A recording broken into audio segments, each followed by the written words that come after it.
Bom dia, boa tarde ou boa noite, não sei os horários aí que vocês estão assistindo essa videoaula. Espero eu que todos estejam bem. Vamos hoje falar sobre, continuar falando sobre os procedimentos armazenados. Como eu expliquei na última videoaula, que era a correção dos exercícios, no material, na primeira videoaula sobre procedimentos, que estava chamado de parte 1, a gente falou sobre a criação dos procedimentos, né, a sintaxe do comando da criação do procedimento, explicamos conceitos importantes sobre variáveis locais, sobre as variáveis locais, no caso de entrada e de saída, né, falamos também sobre variável global, tá, e fizemos alguns exercícios, né? Esses procedimentos basicamente eram bem simples, basicamente eram apenas para executar um comando select ou um comando update, que foi os exercícios que a gente fez, aqueles 5 exercícios que estavam contidos no final do material. Hoje a gente vai ver a parte 2, que é uma continuação do material sobre procedimentos armazenados, e agora sim a gente vai começar a falar então de procedimentos mais complexos, que é esse tipo de procedimento que a gente usa lá no meio profissional, né, nos sistemas que vocês vão desenvolver para as disciplinas de vocês, o TCC, né, o ideal para a gente trabalhar com segurança e desempenho de um banco de dados seria trabalhar esse tipo de procedimentos que fazem verificações. Então, a gente precisa compreender esse contexto, beleza? Vamos lá, então.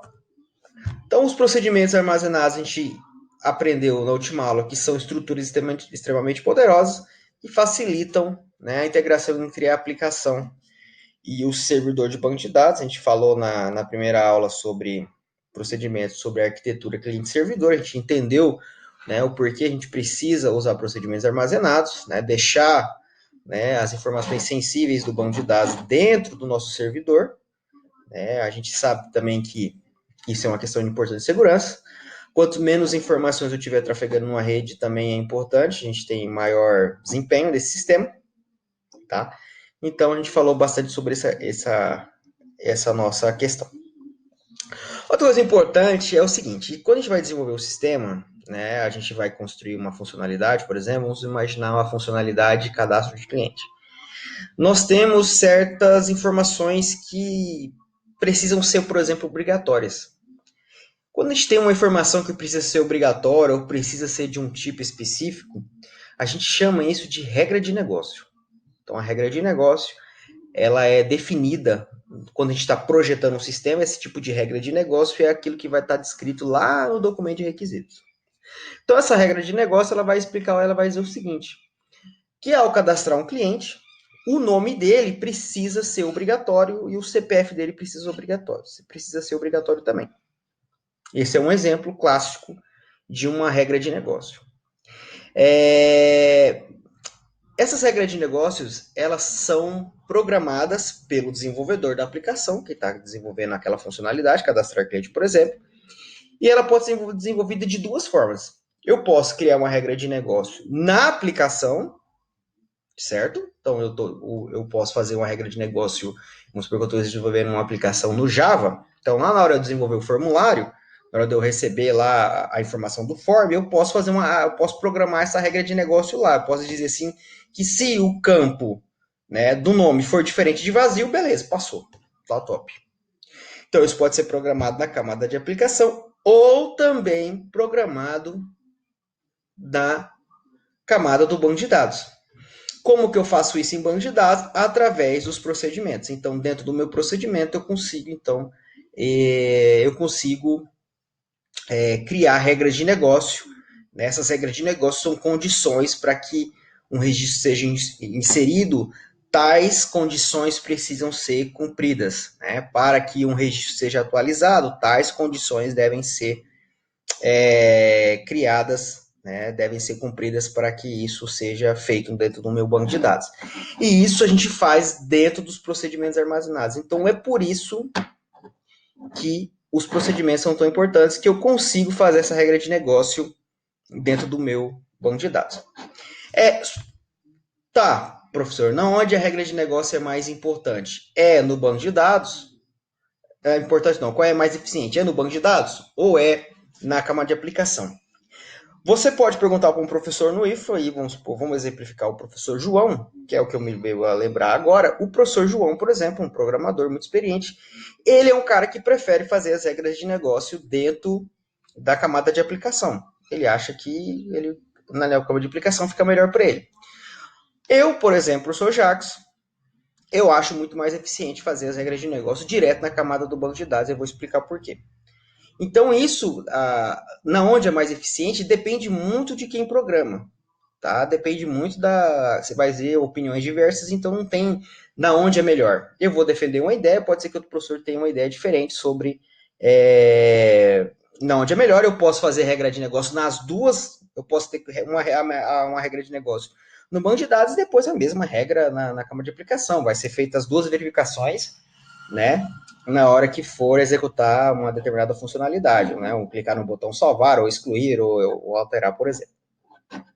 Eu vou dizer por que eu acho que é mais importante na camada de banco de dados. Suponhamos, então, que nós estamos desenvolvendo um sistema para o Banco do Brasil, e esse sistema do Banco do Brasil é novo, é um sistema bancário, e esse sistema ele tem uma base de dados só, obviamente, né? Ele vai ter um banco de dados centralizado, mas ele tem 3 camadas de aplicação. Então, eu vou ter uma camada de aplicação para a camada para o aplicativo mobile, eu tenho uma camada de aplicação para o sistema web, e eu tenho uma camada de aplicação para o sistema desktop em Java, que a galera da agência vai utilizar. Então, eu tenho 3 camadas de aplicações acessando a mesma base de dados. Se eu faço a regra de negócio na aplicação, eu vou programar a mesma regra de negócio 3 vezes. Se eu faço a regra de negócio no banco de dados, que é um só para todo mundo, eu programo essa regra uma vez só, tá? Esse contexto ele é parecido com um contexto que as APIs hoje vieram para resolver. Hoje eu posso ter um sistema, né? Um sistema de uma base de dados conectada a uma API. Aí é uma camada de aplicação. Essa camada de aplicação, a API, ela recebe todas as regras de negócio. E aí as outras camadas de aplicação, o mobile, desktop e web, acessam primeiro a API para depois acessar o banco de dados. Então esse é o conceito, né, de API, bem simplificado, obviamente, só para vocês entenderem. Então tem muitos programadores hoje que colocam as regras de negócio na API e a camada de aplicação fica mais leve. Então é uma forma de você resolver esse problema de você não programar a regra de negócio 3 vezes desnecessariamente. Eu acho que fazer uma regra de negócio na camada de banco de dados é muito mais prático e eu defendo isso. Até mesmo prefiro fazer na camada de banco de dados do que na API, porque na camada de banco de dados é SQL, gente. E SQL é SQL. SQL é fácil, é simples, é uma linguagem só. Tá? Então, você fazer as regras que a gente vai construir aqui no SQL é muito mais simples de você fazer do que se você fosse utilizar um Java, por exemplo. Tá? Eu acho que é até bem mais simples de você fazer em uma linguagem mais fácil como o Python, não sei. Depende muito da experiência do programador. Então, essa é a ideia. Não estou aqui para dizer o que é melhor ou pior, apenas expliquei para vocês o meu ponto de vista sobre essa questão. Muito bem. Para que eu crie regras de negócio, eu preciso fazer verificações, como eu falei para vocês. Escuta essa palavra verificação, que nos exercícios vocês vão ver muito o que é verificação. A verificação nada mais é do que uma condição. Se a condição, vamos voltar ao exemplo da funcionalidade cadastrar cliente. Se o nome do cliente for diferente de vazio, ele pode ser cadastrado. Ou outra condição, exemplo, se o nome do cliente já está contido na base de dados, ou mais comum, se o CPF do cliente já estiver na base de dados, eu não posso cadastrar aquele cliente. Entendeu? Isso é uma condição. Para que eu faça essas condições dentro dos meus procedimentos, eu preciso usar uma condição de se e então. Se alguma coisa for ok, eu faço uma determinada ação. Se não, eu faço outra ação. Então vamos lá, já lembrando o nosso if padrão. If significa se, todo mundo já sabe. E o then é então. Então, se uma condição, ou duas condições, ou três condições forem satisfeitas, né? Eu posso fazer uma determinada ação. Se não, que aqui é o meu else, faria uma outra ação. Então, vamos voltar no exemplo do cadastrar cliente.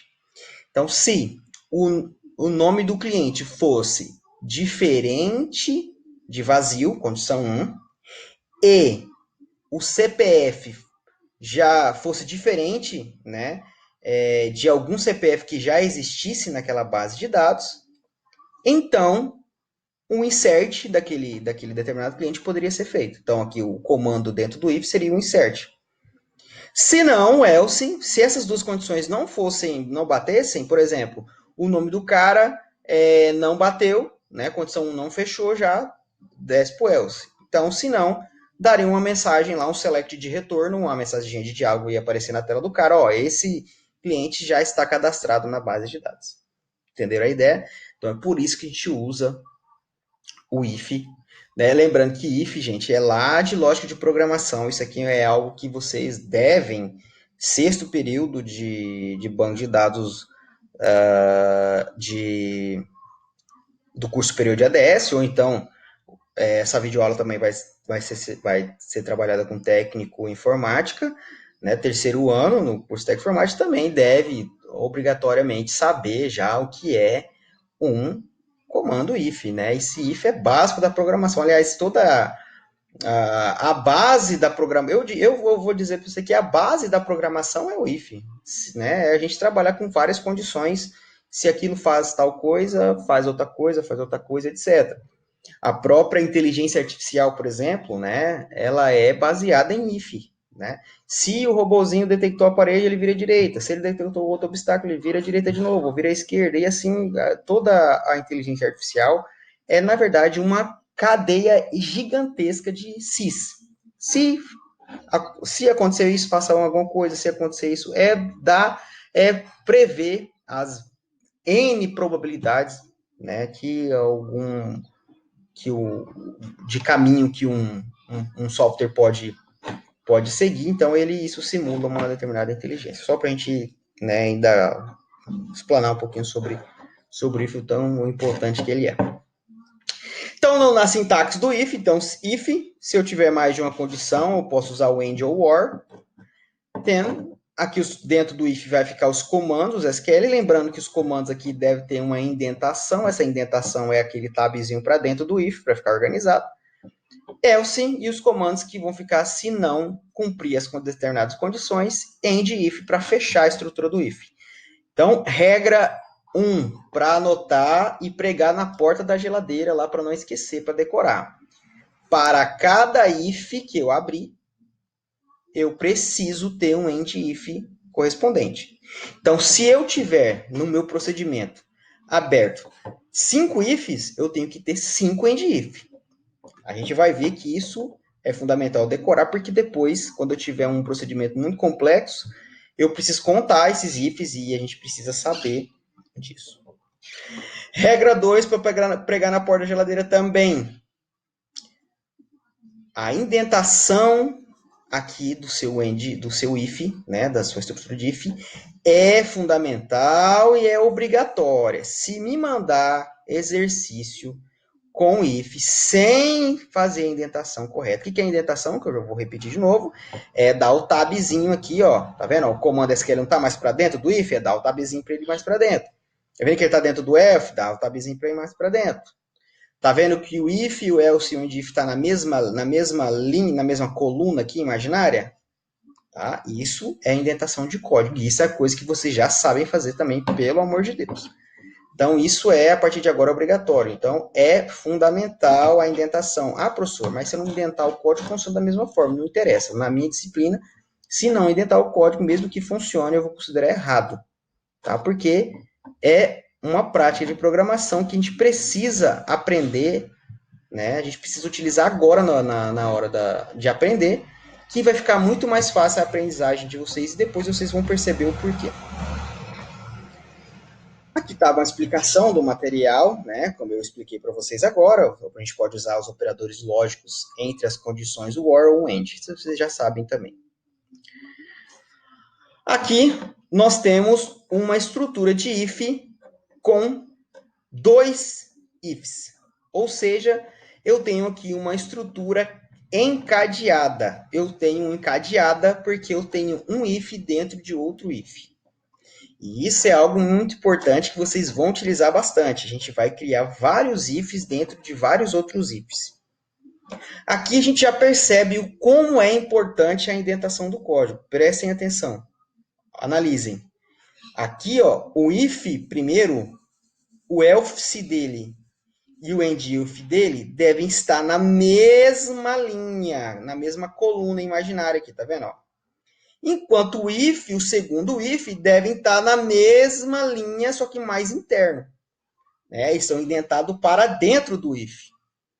Para que isso, gente? Para que eu saiba, quando eu olhar para esse código, eu perceber na onde é que começa cada if desse e não onde que termina cada if desse. Se eu coloco isso tudo na mesma linha e eu tenho, por exemplo, 10 ifs, isso é praticamente impossível a olho nu você bater o olho e perceber. Se você tem tudo isso já, né, organizado, fazendo a indentação corretamente, você bate o olho, você olha o seu procedimento. Você consegue saber na onde está começando aquele if e na onde está terminando aquele if. Ou de qual end if aquele, né, pertence a qual if dentro do código. Então, percebam que aqui eu tenho uma estrutura if, tá vendo? Esse if aqui. Então, o segundo if, tá vendo? A segunda estrutura, essa mais interna, ela está sendo executada dentro desse primeiro if. Ou seja, esse segundo if, tá vendo aqui, da condição 3, ele só será executado se a condição 1 e a condição 2, no caso aqui ele está usando o AND, for ok, se passar. Suponhamos que a condição 1 aqui, ó, ela não passe. Deu bad, deu falso. Se vir aqui, esse código vai diretamente para o else, ou seja, nunca será executado esse segundo if. Tá? Essa condição 3 nunca vai ser verificada. Estão entendendo essa ideia? Tá? Eu posso criar ifs dentro de outro ifs. Eu posso criar outra estrutura de if dentro de elses também. Então, por exemplo, eu poderia ter um else aqui e dentro do else fazer um novo if. E assim a gente vai criando essa estrutura encadeada. Eu já vou adiantar, eu estou ressaltando bastante essa questão de encadear, porque na lista de exercício que vai ter, que vocês vão praticar, né, para a gente aprender, vocês vão ter lá uma série de verificações. Cada verificação dessa é um if. É uma verificação que deve ser cumprida, é uma condição. E lá o exercício fala que vocês devem fazer uma estrutura de if encadeada, ou seja, vocês vão criar um if dentro do outro. Então, vai criar um if para verificação 1, e dentro do primeiro if, criar um segundo if, como esse aqui, para a verificação número 2. E se tiver uma terceira verificação, um terceiro if dentro do segundo if para a verificação número 3. Então, entenderam o que é uma estrutura encadeada? A estrutura encadeada é quando eu tenho uma estrutura de ifs um dentro do outro. Quando eu crio uma estrutura encadeada, a indentação, a organização desse código, ela é fundamental, ela é obrigatória, tá? Não é, professor, não gosto de... Não tem essa. É obrigatória ser trabalhada corretamente. Então, a gente tem que aprender agora correto para, lá na frente, não cometer nenhum erro. Então, se a gente observar a indentação, né, ó, é muito importante para facilitar onde começa, onde termina cada if. Vamos, então, para exemplificar a utilização da estrutura de if, tem um procedimento armazenado. Imagine que precisamos criar um procedimento para inserir clientes no nosso banco de dados de hotel. Lembra do banco de dados de hotel? Aquele mesmo script de banco de dados que nós utilizamos no material 1, na parte 1 do procedimento. A gente até fez 5 exercícios em cima daquele script, é o mesmo, tá? E para a gente fazer esse insert, a gente criar esses procedimentos, nós devemos garantir que sejam informados os nomes e o CPF do cliente. Então, ou seja, eu preciso garantir que quem for utilizar esse procedimento, ele informe um nome e um CPF, né? Não pode ser um nome e um CPF vazio, tem que ser alguma coisa que seja válida, tá bom? O procedimento a seguir apresenta uma solução para o problema, analise com atenção a sequência de comandos. Antes de entrar no procedimento de fato, é importante lembrar de que o seguinte, bom, professor, olha só, cria um procedimento para inserir um cliente. Vamos imaginar na camada de aplicação, quando é que esse procedimento ia ser chamado?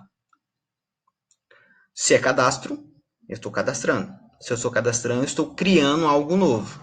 Se eu estou criando algo novo, eu estou fazendo um insert de um registro dentro do meu banco de dados. Certo? Qual é a ação que nós fazemos lá na camada de aplicação, na funcionalidade, para que o registro seja inserido no banco de dados? O botão salvar, não é? Então, na camada de aplicação, quando eu clicar no botão salvar, o botão salvar vai chamar esse procedimento que eu estou criando. Entendeu a lógica do processo? Então, basicamente, seria isso. Então, olha só esse exemplo desse procedimento que nós estamos criando aqui agora. Então, nós temos, seguindo a mesma lógica, gente, da aula passada, tá? Da criação do procedimento, ó, create procedura e nome. E aqui nós temos as variáveis locais, todas de entrada, porque não tem nenhuma marcada aqui com out. São as variáveis que eu preciso receber de quem for chamar o procedimento para que um cliente dentro dessa base de dados de hotel seja criado. Para que um cliente seja criado, ele precisa de quê? De nome, CPF, cliente, celular e endereço. Ok? Então, para que um cliente exista, ele precisa disso. Nós vamos aqui, então, begin e o end, né? É lógico que não está aqui, mas vocês sabem, não custa lembrar que antes aqui desse create procedura, nós temos que ter o delimiter, e depois do end, o delimiter também. Lembra? Ok. Então, vamos lá. Se Então ele quer, o exercício fala que ele tem que garantir que o cara digite alguma informação válida. Essa verificação é muito simples. Ele está verificando o seguinte, que não seja vazio o campus. Então se o cara lá na hora de digitar o cliente, ele colocar lá uma letra A, vai passar, né? Então se eu quisesse que o cara digitasse pelo menos um nome válido, sei lá, um nome, eu teria que fazer uma verificação para ele contar a quantidade de letras que o cara digitou e que essa contagem tinha que ser superior a 3. É lógico, a gente não consegue fazer milagre, né? Mas é um exemplo só para vocês entenderem aqui o contexto de como é que faz a condição do if. Então, se o nome que o cara digitar lá, né, na chamada do procedimento, ou seja, lá na camada de aplicação, lembra do exemplo? Se o nome for diferente de vazio, vazio aqui é das duas aspinhas, uma seguida da outra, tá? Lembrando que aqui nós estamos verificando se ele é vazio, ou seja, o cara não digitou nada, diferente de nulo, tá? E o CPF também seja diferente de vazio. Observe que nessa verificação, essa condição, essa regra de negócio, ela só verificou se o cara digitou alguma coisa. Se ele digitou A para cliente e o número 1 para CPF, passou. Professor, eu quero também que faça uma verificação para verificar se o CPF não está repetido, se já existe um CPF dentro daquela base de dados. Eu teria que fazer um outro if aqui.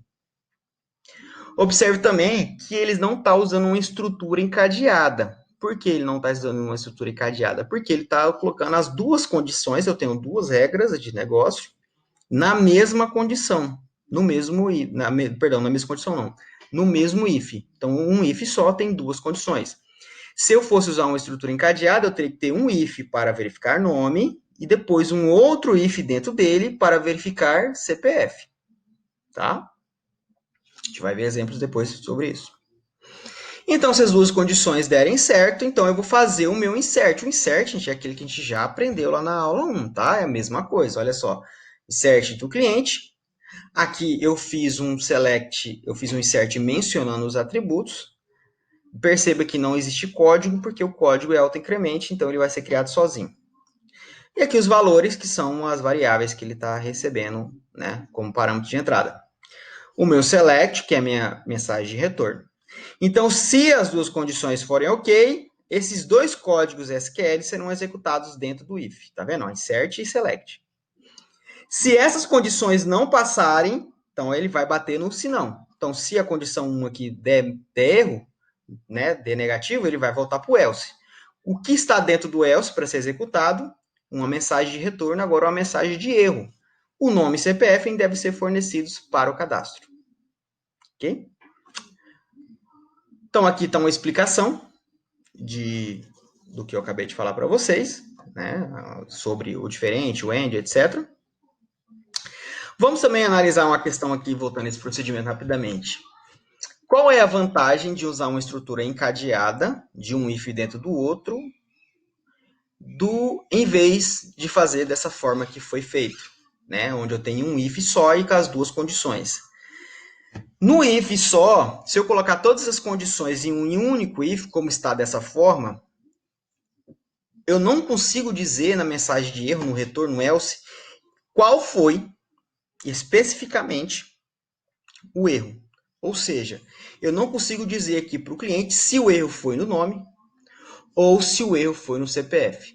Se eu tivesse uma estrutura encadeada aqui, né, eu conseguiria então fazer, né, conseguiria dizer exatamente para o meu cliente na onde foi o erro. Vamos aqui fazer esse código para a gente ver.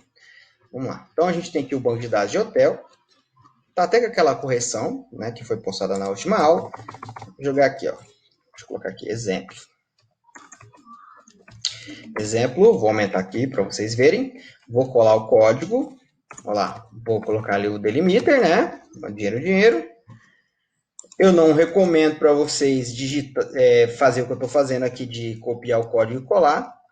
Até porque é muito importante que vocês pratiquem e digitem o código para vocês começarem a errar, né? A errar a digitação e dar erro e começar a perceber na onde que está o erro. É muito importante, a gente sabe identificar erro. Mas como aqui é uma videoaula, a gente precisa agilizar o processo, então eu vou fazer aqui, deixa eu arrumar aqui a aspa, quando a gente copia do Windows para o SQL, dá tem uma diferencinha. Vamos aqui inventar o código, porque lá ele copiou, então tá lá. Ó. Então, criei o meu procedimento, aqui ele vai receber o nome, aqui ele vai verificar se o nome vai ser diferente de vazio, e aqui ele vai verificar se o CPF vai ser diferente de vazio, ok? Muito bem, então aqui é o retorno.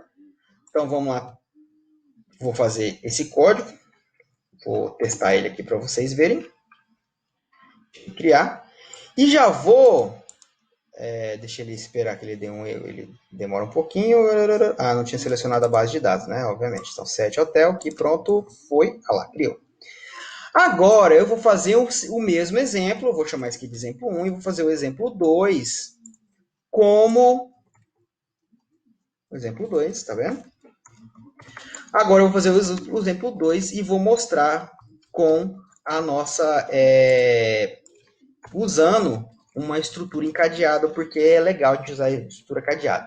Então, aqui eu usei uma estrutura só, com as duas condições. Aqui eu vou fazer agora o mesmo código, só que eu vou mudar agora. Em vez de fazer um if só, eu vou fazer dois ifs, certo?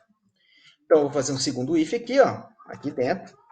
E esse segundo if, ele vai verificar o CPF. E aqui o primeiro if vai verificar o nome, certo? Então, dentro do segundo if, eu vou jogar aqui para dentro, select. Então, eu tenho esse if aqui, ele morre aqui nesse else. Então, esse else, tá vendo? Tá na linha de qual if? O nome. Então, aqui eu vou dizer para o cliente que o nome deve ser fornecido para o cadastro. E vou fazer agora, ó, dentro do segundo if, o if agora de CPF, eu vou fazer um outro if, ó, else, vou jogar e vou dar uma mensagem de erro lá de novo, ó. Só que essa mensagem de erro agora ela vai ser diferente, porque essa mensagem de erro é referente ao CPF. Ó, if, else, esse if é do CPF. Então, o CPF deve ser fornecido para o cadastro. Tá vendo? Ó? Vamos fechar aqui o nosso end if. Aqui eu estou fazendo letra maiúscula comigo, isso não importa. Então, olha só, temos aqui, ó. Vou tirar aqui, pronto. Aí, temos agora um if, né? Veja que o procedimento faz a mesma intenção é cadastrar o cliente, só que agora ele está diferente. Ó. Esse ele tem duas verificações. Eu tenho o if encadeado. Qual é a vantagem disso, pessoal? Eu consigo informar para o cliente qual erro ele cometeu.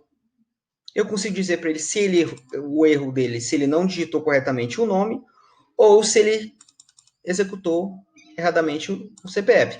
Se ele passar o nome, beleza, ele vai para o segundo if. Se ele já não colocar o nome, já nem chega no CPF. Entendeu? Aqui nesse caso, o exemplo do slide, nós temos diferente, tá vendo? Nós temos aqui o código, as duas condições estão na mesma if, então aqui eu digo para ele que o nome e o CPF devem ser fornecidos, mas eu não especifiquei para ele qual foi o erro dele, qual que tem que ser fornecido. Às vezes ele já forneceu o nome, mas ele não forneceu o CPF. Então, pode dar esse tipo de probleminha. Eu vou colocar aqui, ó, para quem quiser pausar o vídeo, né, e fizer o código, tá? Aí, pronto, aí, ó. Aí pausa aí, se vocês quiserem fazer o código. E pausa o vídeo aqui para fazer esse código aqui. Vamos lá, deixa eu só cortar ele aqui. Ah lá, pronto, ó. Pode pausar aí o vídeo e, né, programar esse meu procedimento. Eu não vou postar esse procedimento aqui, tá? Ele vai ficar apenas no vídeo para vocês poderem fazer, tá bom? Então, essa é a vantagem, ó. Vamos lá fazer um teste, né? Vou chamar esse procedimento aqui, cal. O que esse cal pede? Pede nome, né? Então, eu vou colocar lá nome, João. O que mais que ele pede? O CPF, né? 1, 2, 3. Vou colocar 1, 2, 3 aqui, bem simples, tá? Só para gente entender. O CPF, o telefone 1, 2, 3, é tudo varchar, né? É tudo varchar, pronto. Esse celular aqui, 1, 2, 3 também. Ah, professor, por que você está colocando o telefone com varchar? Porque a gente está salvando os traços, né? Então a gente precisa colocar varchar. E o código dele aqui seria o código 1. Vamos chamar esse procedimento, olha lá. João inserido com sucesso. Percebam agora, olha o que acontece quando eu coloco entre aspas, ó, nome e CPF deu errado. Por que ele fez isso? Ah, tá. Eu não criei o procedimento aqui, o segundo, né? O segundo tem que ser um nome diferente. Eu criei os dois procedimentos com o mesmo nome. Já é um erro legal para vocês já saberem. Então, se eu tenho procedimentos iguais com o mesmo nome, vai executar sempre o último. Então, eu vou colocar aqui procedimento 2 e vou chamar o 2, que é o que eu quero. Então, viu? No 1, o que aconteceu no procedimento 1? Deixa eu repetir aqui esse cálculo aqui embaixo. Ó. No 1, naquele lá que tinha a condição, estava, vou chamar aquele de 1, vou criar ele de novo. Ó. Nós temos 1 e nós temos o 2. Pronto. O que acontece no 1 e no 2, só para vocês entenderem. Então, no 1 a gente tem as duas condições em um if só. Então, se eu jogar sem nome, ele fala para mim que o nome e o CPF deu erro. Eu não disse para ele onde foi o erro. Onde foi o erro, na verdade? Foi no nome. Né? Ó, se eu digitar o nome e eu deixar o CPF vazio, ele dá o mesmo erro. Agora, veja no procedimento 2, gente. Ele fala para mim exatamente onde eu errei. Ó. Onde eu errei? Nome. Se eu vim aqui colocar um nome e colocar o CPF vazio, o que acontece? Ele diz para mim onde que está o erro, o CPF. Então, assim, em termos de programação, os dois códigos têm a mesma finalidade, só que o código com a estrutura encadeada, esse código, ele é mais eficiente, tá? Ele tem um feedback melhor para quem estiver usando a aplicação. Ele retorna um feedback melhor para a camada de aplicação. Beleza? Voltando então aqui a nossa videoaula. Muito bem. Nós vimos ali a estrutura de fazer com o if. Nós podemos também utilizar a estrutura de repetição dentro do meu procedimento. Tá? A estrutura de repetição a gente utiliza... a gente aprendeu lá em programação que a gente tinha o repeat e o while, né? No caso aqui a gente vai usar a estrutura de while, de repetição. Então, como é que é a sintaxe do comando while? Repita. Então, já grava na cabecinha, while repeat, tá? Repita. O do, grava na sua cabeça aí, enquanto. Repita enquanto a condição for verdadeira. Então, enquanto uma condição for verdadeira, ele vai repetir esse mesmo código. Então, while, grava, vamos traduzir while, repete, do enquanto. Então, repita, condição, né, enquanto. Então, repita, grava assim, while do condição. Repita enquanto a condição for verdadeira. Enquanto ela for verdadeira, vai ser repetindo. Enquanto ela for falsa, ele para. Tá? Aqui os comandos que vão ser repetidos, que vão estar dentro do while, e aqui o end while. Então, para exemplificar a nossa estrutura de end while, né, a gente precisa fazer aqui um exemplo mais complexo, mas o legal é que essas estruturas de repetição, elas dificilmente são utilizadas. Nos exercícios que eu vou passar para vocês, vocês vão utilizar elas apenas em um exercício, tá bom? Que é no exercício 10 ou no 9, tá bom? Vamos lá, vamos entender então o nosso exemplo. Então, precisamos criar um procedimento para reajustar os preços da tabela produto. Então, eu preciso registrar, alterar o preço do meu produto, tá? Naquele banco de dados de hotel. Então, o usuário deve informar qual o percentual a ser aumentado. Quem chamar o procedimento vai dizer quanto que vai ser aumentado esse procedimento. E o usuário vai dizer qual o valor máximo que o produto pode chegar. Então, eu vou atualizar esse produto vai ser atualizado lá em 10%, mas eu vou definir um valor máximo, ou seja, esse produto ele pode ser atualizado, mas ele não pode passar de R$100, tá bom? Um exemplo. Após cada reajuste, o valor atualizado do produto vai ser mostrado para o usuário. Então, a gente vai criar uma estrutura de repetição, onde eu vou inserir, né, a quantidade que vai ser o percentual de 10% e o valor máximo que esse produto pode chegar. E a cada hora que ele repetir, a cada hora que ele atualizar uma vez, ele vai atualizando de 10%, 10% até chegar naquele valor máximo. A cada hora que ele faz um laço de repetição, o while gira uma vez, ele vai mostrar o valor atual do produto. Que seria esse código aqui. Tá? Então, vamos lá no código, create procedura, aumentar produto. Aqui nós temos o código do produto que vai ser alterado. Isso aqui é uma garrafa, não é cerveja, tá, gente? Pelo amor de Deus, é água. É uma garrafa que até o professor Cleto que me deu de aniversário, é do Game of Thrones.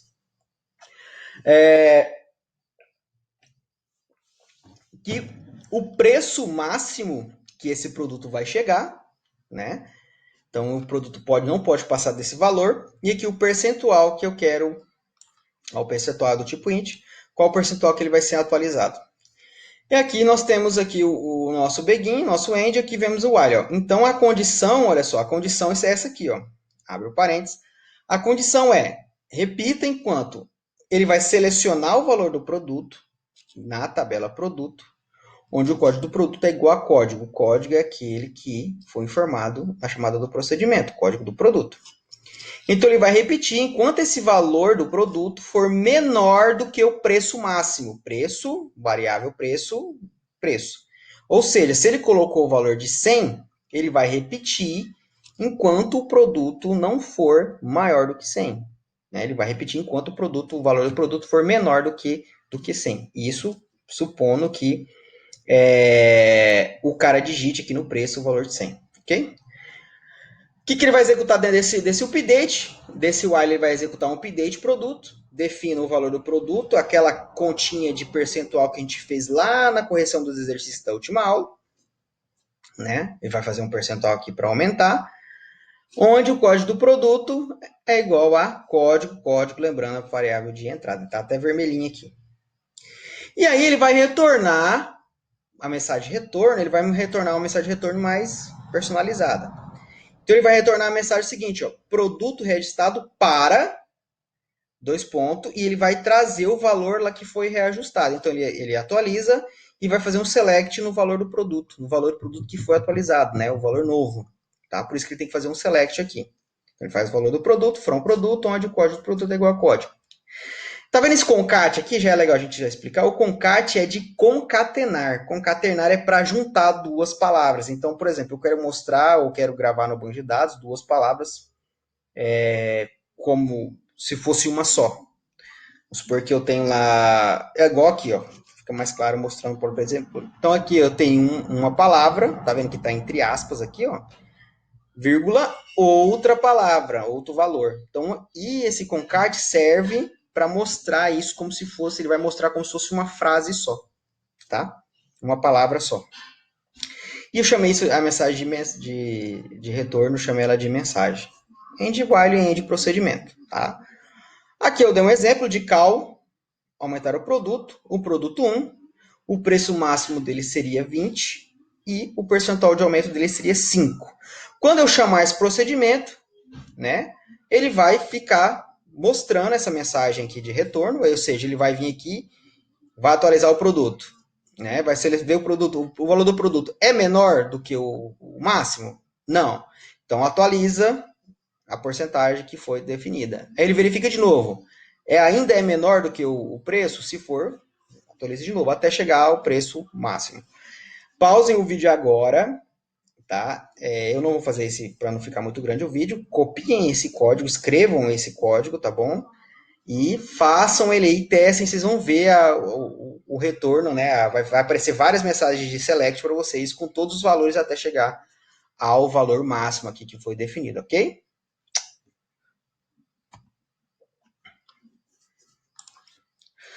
Pois bem, então analisando o código aqui, vocês viram aí no teste de vocês que esse produto foi atualizando, né? E o concat é o que eu acabei de explicar para você que serve para unir palavras. Concat, gente, é uma função do MySQL, tá? É uma função como a função SUN, a função MAX, a função MIN, a função AVG. O SQL traz várias funções já prontas e o concat é uma delas. Muito bem, vamos falar agora sobre declaração de variáveis. A gente pode declarar variáveis dentro do begin do end, porque tem duas formas de declarar variáveis. Uma na entrada, no parâmetro de entrada. Então, quando eu vou criar o procedimento, eu coloco lá os parâmetros, né? Entrada ou se for de saída. Aquilo são variáveis locais que existem só naquele procedimento. Mas eu também posso precisar de uma variável que aconteça ali dentro do procedimento, né? Para que ela exista lá naquela execução, seja por qual motivo for, eu posso declarar uma variável lá dentro. Então, para a forma de declarar variável, é muito simples. Declare nome da variável, tipo de variável. Tá? Também é possível atribuir valores a essa variável. Como é que eu faço isso? Usando o set. Lembra que eu usei o set na aula passada de correção dos exercícios para fazer uma variável global? Lembra que eu criei a variável global e fiz lá igual? Então, esse seria aqui o set, tá? Set, o nome da variável, igual ao valor que eu quero. Eu posso definir um valor para essa variável, tá? Dentro do procedimento. A primeira forma é através do int, pegar o valor de um atributo da tabela e jogando dentro da variável. Ou seja, a primeira forma que ele está dizendo aqui tenho duas formas de jogar um valor para dentro de uma variável que eu declarei. Uma usando o int, lembra? Pego o valor e jogo dentro da variável, como a gente fez nos exercícios passados, ou também usando o set para definir diretamente. Então, essas duas formas são viáveis aí para a gente declarar, para a gente jogar um valor para dentro dessa minha variável, tá bom? Vamos a um exemplo. Aqui um procedimento, tá? Ele vai somar o valor total da hospedagem, from hospedagem de um cliente específico, tá vendo? Ele está somando o valor total. Ele pega esse valor total somado e joga dentro da variável soma. Olha só, gente, a variável soma tá até azulzinho, olha só. A variável soma não é um parâmetro de entrada. Ela foi declarada dentro do procedimento para esse fim aqui que a gente vai verificar. Tá vendo? Ela não é um parâmetro de entrada, ela é uma variável que existe ali dentro para um determinado fim. Então ele faz um select usando o sum, joga esse resultado, essa soma, está usando a função sum dentro de soma. Depois que ele fizer isso, beleza. Agora soma contém o resultado lá da soma das hospedagens do cliente. Aí ele vai fazer uma verificação, olha só. Se a soma for maior ou igual a 200, ele vai retornar uma mensagem de retorno dizendo que esse cliente é VIP. Se não, esse cliente é simples. Olha só, um exemplo bem simples para vocês entenderem a ideia. Então, ou seja, soma não é um parâmetro de entrada, ela só existe aqui para que essa verificação, esse if, né, essa mensagem de retorno, dizendo que ele é VIP ou ele é simples, seja também possível de ser realizado. Pausem o vídeo novamente, façam esse procedimento, escrevam ele e façam aqui o códigozinho, chame, né? Coloquem lá o cliente 1, o cliente 2, vai testando para vocês verem como é que vai mudando o resultado. Um cliente vai ser VIP, outro cliente vai ser simples, depende muito da hospedagem dele, tá? Muito bem. Aqui um exemplo de um procedimento, só que em vez agora de usar o into, ele está usando o set para definir o valor dessa variável que eu declarei dentro do procedimento. Create procedura e somar números, é como se fosse uma calculadorinha bem simples, ó. O valor N1 e o valor N2 que serão recebidos no procedimento. Begin, end. Declare resultado. Veja, resultado não é um parâmetro de entrada. O que ele precisa receber, gente? A calculadora não precisa receber o resultado, ela só precisa receber o número 1 e o número 2, que ela vai calcular. Um exemplo bem simples. Set, olha só, resultado recebe igual a N1 mais N2. Então, o nome do procedimento é para somar números. E ele vai dar um select aqui dizendo qual é o resultado. Ó, o resultado da soma é, vírgula, resultado. Resultado é a variável que foi criada. Tá? Esse é um exemplozinho bem legal.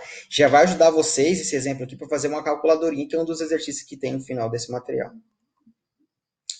Aqui eu tenho aqui 3 tabelas para mostrar mais alguns exemplos para vocês. Eu tenho aqui a tabela carro, ligada com estacionamento, ou seja, um carro está relacionado a vários estacionamentos, né, ou vários estacionados. E estacionados em qual vaga? Uma vaga tem vários carros estacionados a ela.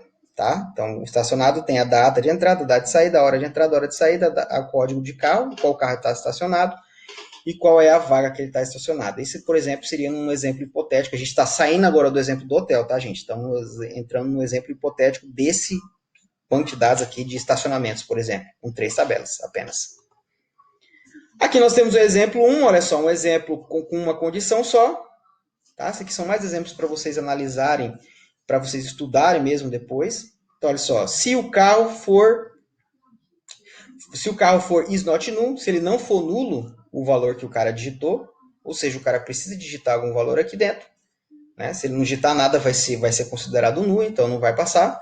Ele vai fazer um select e vai mostrar aqui os dados do carro. Bem simples esse procedimento. Aqui um procedimento, o segundo procedimento, agora com duas verificações. Selecionar o carro do cliente com like. O que vai ser passado é o modelo. Então, se o modelo não for nulo, ele precisa digitar alguma coisa. E se o modelo for diferente de vazio, aí ele vai fazer um select asterisco from no carro e vai mostrar o carro especificamente de acordo com o modelo que foi digitado pelo cliente. Pessoal, a cada exemplo desse é importante que vocês pausem o vídeo, gente, façam um exemplo, chame o procedimento para ver se funciona. Por favor, faça esse teste, é fundamental, tá? O 3 aqui, olha agora é comparando dois, fazendo, esse aqui é o mesmo código anteriormente, olha, só que esse aqui agora é com uma if encadeada, tá? A gente já fez um exemplo hoje de encadeado na aula, então esse é o mesmo código, olha só que ele faz um if para o modelo, para verificar se ele não é nulo, e outro if para verificar se ele é diferente de vazio, tá? Analisem com calma, leiam todo o código, tá bom? Muito bem, então a gente está finalizando a explicação sobre procedimentos aqui, né, sobre os procedimentos utilizando estruturas de verificação, que são os ifs e de repetição. Eu coloquei 3 exercícios aqui bem simplesinhos para vocês praticarem, tá bom? Depois eu vou postar a correção desses 3 exercícios, obviamente.